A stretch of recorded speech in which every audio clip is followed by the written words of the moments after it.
नाशिक लोकसभा निर्वाचन क्षेत्र में शिवसेना ठाकरे गुट के राजाभाऊ वाजे, शिवसेना शिंदे गुट के मौजूदा सांसद हेमंत गोडसे को 1,61,000 से अधिक मतों के अंतर से हराया, जिसके बाद गोडसे ने हार का ठिकरा देरी मिली उम्मीदवारी पर फोड़ा।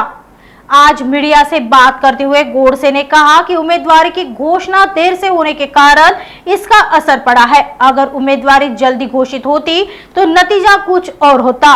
कई इच्छुक उम्मीदवार तैयार थे, लेकिन नॉमिनेशन में देरी के कारण नुकसान हुआ है। निश्चित ज्या वेळेस निवडणुका लागल्या, भाजपनं त्यांची जवळजवळ 22 उमेदवारांची यादी त्या ठिकाणी जाहीर केली।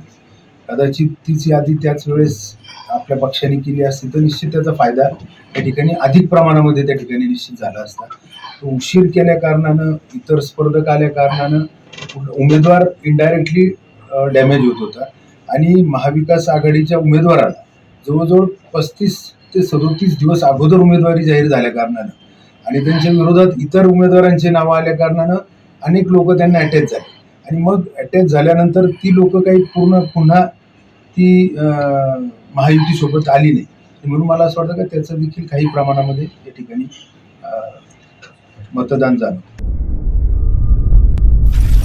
नागपुर समय, गली से दिल्ली तक।